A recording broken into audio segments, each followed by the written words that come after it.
Hello students, मैं doctor निधि शर्मा आज BSc part 1 के स्टूडेंट के साथ डिस्कस करूंगी एस ब्लॉक एलिमेंट्स। ये हमारा लेक्चर फर्स्ट है एस ब्लॉक एलिमेंट्स में। तो सबसे पहले आता है S block element periodic table में कहाँ स्थित है। देखिए, पीरियोडिक टेबल जब देखते हैं तो लेफ्ट हैंड साइड में दो ग्रुप होते हैं, फर्स्ट और सेकंड। ये एस ब्लॉक एलिमेंट्स कहलाते हैं। फर्स्ट को हम बोलते हैं एल्कली मेटल्स और सेकंड ग्रुप को बोलते हैं हम एल्कलाइन अर्थ मेटल्स। अब एस ब्लॉक एलिमेंट्स कहेंगे किसको? वे तत्व पीरियोडिक टेबल के जिनके अंतिम इलेक्ट्रॉन जो है एस ऑर्बिटल में प्रवेश करता है उसे हम बोलते हैं S block elements.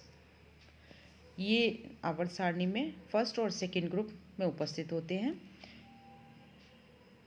First group वालों को हम बोलते हैं एल्कली मेटल्स, हिंदी में बोलते हैं उसको क्षार धातुएं, और वर्ग जो 2 है उसको हम बोलते हैं क्षारीय मृदा धातु।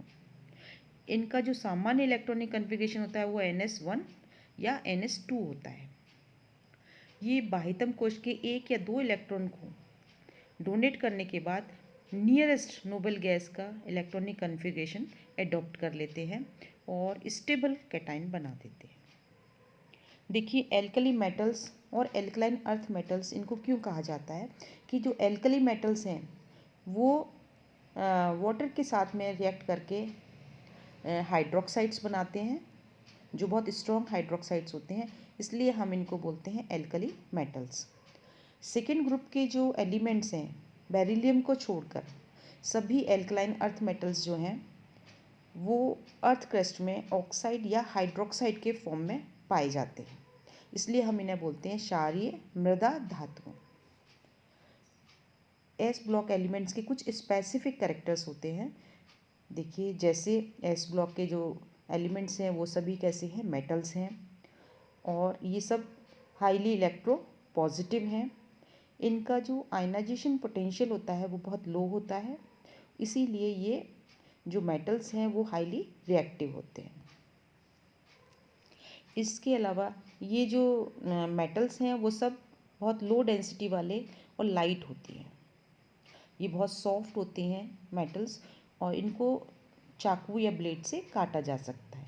इनकी जो ताज़ा कटी सतह होती है वो बहुत चमकदार होती है, और हाईली रिएक्टिव होने के कारण ये क्या है, वायुमंडल की गैस के साथ में भी रिएक्ट कर जाते हैं। सभी एलिमेंट्स जो हैं वो फ्लेम टेस्ट देते हैं। इनके जो स्टैंडर्ड रिडक्शन पोटेंशियल के मान हैं वो हाईली नेगेटिव होते हैं, और इसलिए ये स्ट्रॉन्ग रिड्यूसिंग एजेंट कहलाते हैं। और ये हाईली रिएक्टिव होने के कारण ही क्या, मुक्त अवस्था में नहीं पाए जाते। ये हाईली नेगेटिव एलिमेंट्स के साथ रिएक्ट करके आयनिक कंपाउंड्स बनाते हैं, जैसे सोडियम है, पोटेशियम है, वो क्लोरीन के साथ आप देखिए हेलोजन्स के साथ में कैसे बनाते हैं, आयनिक कंपाउंड्स बनाते हैं। और इनके जो कंपाउंड्स होते हैं अधिकांशतः वो कैसे होते हैं, कलरलेस और डायमैग्नेटिक। अब हम लेंगे इनकी कंपैरेटिव स्टडी। एलिमेंट्स के सबसे पहले हम लेंगे इलेक्ट्रॉनिक कन्फिगरेशन। कंपैरेटिव स्टडी में क्या लेंगे हम, फर्स्ट और सेकंड ग्रुप को, एल्कली मेटल्स और एल्कलाइन अर्थ मेटल्स की कंपैरेटिव स्टडी करेंगे हम।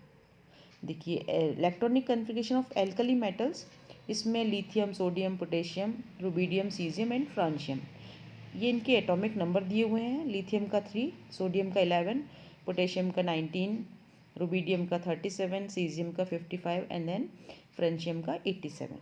अब देखिए इनके इलेक्ट्रॉनिक कन्फिगरेशन कैसे होते हैं, हमने पहले भी डिस्कस किया है। जनरल इलेक्ट्रॉनिक कन्फिगरेशन क्या है, NS1 या NS2। NS में 1 इलेक्ट्रॉन होगा या NS में 2 इलेक्ट्रॉन होंगे। तो लिथियम में आप देखिए यहाँ पर 1s2 2s1, या हम इसको लिख सकते हैं यहाँ पर 1s2 हीलियम का भी होता है, तो हीलियम जैसा है यहाँ तक, और उसके बाद में आउटर मोस्ट ऑर्बिट जो है 2s में 1 इलेक्ट्रॉन है। इसी तरह से सोडियम में अगर देखें तो क्या है, 1s2 2s2 2p6 then 3s1। और हम कैसे लिख सकते हैं इसको, नियॉन तक तो सेम है, उसके बाद में आउटर मोस्ट ऑर्बिट में कितना है, 1 इलेक्ट्रॉन 3s1। इसी तरह से पोटेशियम में 4s में 1 इलेक्ट्रॉन होता है, और रुबिडियम में क्रिप्टन तक तो सेम होता है इनका इलेक्ट्रॉनिक कन्फिगरेशन, 5s में क्या है, 1 इलेक्ट्रॉन है। इस तरह से ज़ेनॉन तक सेम है सीजियम का 6s में 1 इलेक्ट्रॉन है, और यहाँ रेडॉन तक सेम है 7s में 1 इलेक्ट्रॉन है फ्रेंशियम में। अब हम लेंगे electronic configuration of alkaline earth metals. Alkaline earth metals में क्या है, NS2 होता है। तो यहाँ देखिए beryllium, magnesium, calcium, strontium, barium and radium, इनके एटॉमिक नंबर दिए गए हैं यहाँ पर। और यहाँ देखिए इनकी इलेक्ट्रॉनिक कन्फिगरेशन 1s2 2s2। तो हीलियम का क्या होता है 1s2, तो हीलियम तक तो सेम है, आउटर मोस्ट ऑर्बिट में कितने इलेक्ट्रॉन हो गए 2। इसी तरह से मैग्नीशियम में अगर देखें तो 3s में 2 इलेक्ट्रॉन्स हैं, यहाँ तक नियोन तक सेम है। और कैल्शियम में 4s में 2 इलेक्ट्रॉन्स हैं। और इसमें देखिए स्ट्रोंशियम में क्रिप्टन तक सेम है और 5s में 2 इलेक्ट्रॉन है। 6s में 2 इलेक्ट्रॉन है यहाँ पे बेरियम में, और रेडियम में क्या है 7s में 2 इलेक्ट्रॉन्स हैं। तो इलेक्ट्रॉनिक कन्फिगरेशन हो गया ये alkali metals and alkaline earth metals का। अब हम लेंगे इनकी एटॉमिक एंड आयनिक रेडियाई। देखिए नोबल गैसेस को छोड़कर, नोबल गैसेस को अगर छोड़ दिया जाए तो एल्कली मेटल्स जो है अपने पीरियड में सबसे बड़े साइज़ के होते हैं। और अगर एल्कली मेटल्स की आयनिक रेडियाई देखें तो एटॉमिक रेडियाई से कैसी होगी, वो कम होगी। और कम होने की वजह क्या है कि देखिए NS में एल्कली मेटल के क्या है 1 इलेक्ट्रॉन है। 1 इलेक्ट्रॉन अगर ये त्याग देगा तो क्या होगा, जो मेन शेल्स हैं मुख्य कोश की संख्या में कमी आ जाएगी, और इलेक्ट्रॉन की संख्या में कमी से क्या होगा Z इफेक्टिव के मान में वृद्धि हो जाएगी, इससे आकार जो है वो छोटा हो जाएगा। तो एटॉमिक रेडियाई से आयनिक रेडियाई जो होती है वो कैसी होती है, कम होती है।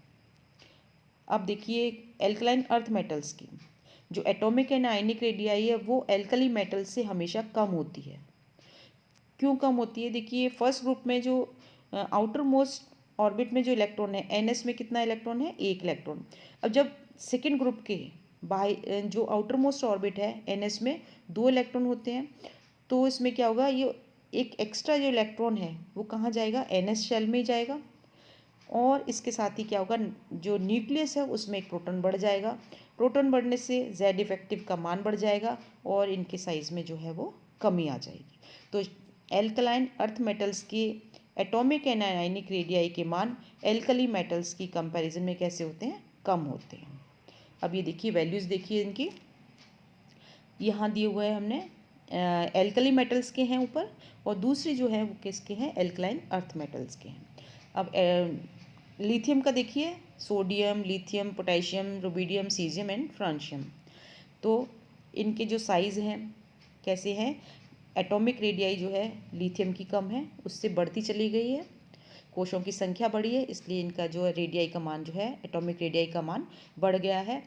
और आयनिक रेडियाई जो है वो M+ है। NS में 1 इलेक्ट्रॉन होता है, तो उसको जब डोनेट कर देगा तो कैसा कैटाइन बन जाएगा M+1। तो इनकी आयनिक रेडियाई के मान दिए गए हैं यहाँ पर। इसी तरह से एल्कलाइन अर्थ मेटल्स के भी atomic radii and ionic radii के मान दिए गए हैं। अब हम लेते हैं आयनाइजेशन एनर्जी। देखिए आयनाइजेशन एनर्जी क्या होती है कि वो एटम के साइज पर डिपेंड करती है कि ionisation energy is inversely proportional to atomic size. ये जो एल्कली मेटल्स हैं उनके साइज़ बड़े होते हैं, बड़े होने की वजह से क्या है कि आउटर मोस्ट ऑर्बिट से इलेक्ट्रॉन को निकालना आसान होता है। आयनाइजेशन एनर्जी जानते हैं आप किसे कहते हैं, the minimum amount of energy which is required to pull an electron from an isolated atom और एन आयन। तो वह मिनिमम एनर्जी जो आवश्यक है एक इलेक्ट्रॉन को आउटर मोस्ट ऑर्बिट से निकालने के लिए। तो क्षारीय धातु जो हैं वो साइज़ में बड़े हैं, तो आउटर मोस्ट ऑर्बिट से इलेक्ट्रॉन निकालना आसान है, तो इनकी जो आयनन ऊर्जा का मान है वो कैसा होता है, कम होता है। एल्कलाइन अर्थ मेटल्स आकार में क्षार धातुओं से छोटे होते हैं, इसलिए इनकी आयनन एनर्जी की मान जो है वो कैसा होता है, अधिक होता है। तो सबसे ज़्यादा आयनाइजेशन पोटेंशियल का मान किसका अधिक होगा, एल्कली मेटल्स का। और एक ही ग्रुप में अगर ऊपर से नीचे जाएंगे तो क्या होगा, आयनाइजेशन एनर्जी का मान जो है वो घटता जाएगा। घटेगा क्यों, क्योंकि जैसे जैसे हम एक ग्रुप में ऊपर से नीचे जा रहे हैं तो क्या हो रहा है, साइज बढ़ रहा है, साइज बढ़ रहा है, शेल्स की संख्या बढ़ रही है, न्यूक्लियर फोर्स ऑफ अट्रैक्शन कम हो रहा है क्योंकि साइज बढ़ रहा है। उससे जितना न्यूक्लियस से शेल दूर होगा उतना उससे इलेक्ट्रॉन निकालना आसान होगा। तो आयनन ऊर्जा का मान जो है वो साइज बढ़ने पर कम होता है। अब ये देखिए यहाँ दिए हुए हैं lithium, sodium, potassium, rubidium, caesium, francium, caesium तक दिए हुए हैं इनके आयनाइजेशन पोटेंशियल के मान। ये एक इलेक्ट्रॉन डोनेट करने के बाद में क्या होता है कि ये स्टेबल कॉन्फ़िगरेशन अडॉप्ट कर लेते हैं। जैसे लिथियम है तो हीलियम का कर लेगा, सोडियम है तो नियॉन का कर लेगा। तो नियरेस्ट जो नोबल गैस है उसका इलेक्ट्रॉनिक कॉन्फ़िगरेशन अडॉप्ट कर लेते हैं, ज़्यादा स्टेबल हो जाते हैं। एक जो M+ कैटाइन जो बनता है एक इलेक्ट्रॉन डोनेट करने के बाद जो बन रहा है कैटाइन, वो ज़्यादा स्टेबल हो जाएगा, इसलिए उससे दूसरा इलेक्ट्रॉन निकालना आसान नहीं होगा। तो सेकेंड आयनाइजेशन पोटेंशियल का मान जो है एल्कली मेटल्स के हाई होते हैं, क्योंकि ये स्टेबल कॉन्फ़िगरेशन से इलेक्ट्रॉन निकालना मुश्किल है। फर्स्ट आयनाइजेशन पोटेंशियल के मान इसलिए कम है क्योंकि NS में एक ही इलेक्ट्रॉन है, उसको आउटर मोस्ट ऑर्बिट से एक इलेक्ट्रॉन निकालना ईजी है, साइज बड़ा है, इलेक्ट्रॉन निकालना आसान है, इसलिए फर्स्ट आयनाइजेशन पोटेंशियल के मान एल्कली मेटल्स के कम होते हैं और सेकेंड आयनाइजेशन पोटेंशियल के मान अधिक होते हैं। अब देखिए ये जो एल्कलाइन अर्थ मेटल्स हैं उनकी फर्स्ट आयनाइजेशन के पोटेंशियल के जो मान हैं वो जो एल्कली मेटल से अधिक होते हैं, क्योंकि वो आकार में कैसे होते हैं, छोटे हो जाते हैं। और जब एक इलेक्ट्रॉन दो इलेक्ट्रॉन वो निकाल देते हैं तो कैसा विन्यास प्राप्त कर लेते हैं वो, जो उनके नियरेस्ट नोबल गैस है उसके जैसा। अब देखिए यहाँ पे बेरिलियम, मैग्नीशियम, कैल्शियम, स्ट्रोंशियम इनके फर्स्ट आयनाइजेशन पोटेंशियल के मान हैं और सेकंड के जो हैं ये दिए गए हैं मान। देखिए एल्कलाइन अर्थ मेटल्स जो हैं उनके सेकंड आयनाइजेशन पोटेंशियल के मान अपेक्षा से अधिक होते हैं, क्योंकि जो सेकेंड इलेक्ट्रॉन निकालेंगे हम फर्स्ट से, ये जो NS में एक इलेक्ट्रॉन निकाल दिया, फिर दूसरा इलेक्ट्रॉन जब निकालते हैं तो वो क्या है, स्टेबल कॉन्फ़िगरेशन अडॉप्ट कर लेता है।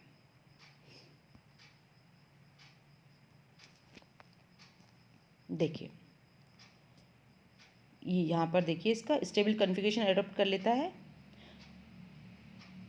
और ये क्या है, जब हम किसी वर्ग में ऊपर से नीचे जाते हैं तो आकार बढ़ने के कारण आयनाइजेशन पोटेंशियल के मानों में कमी आ जाती है। देखिए यहाँ पर ये देखिए बेरिलियम का ज़्यादा है और यहाँ जैसे जैसे हम नीचे जाएंगे तो आयनाइजेशन पोटेंशियल के मान में कमी आ जाएगी। ठीक है स्टूडेंट, समझ में आ गया आपको?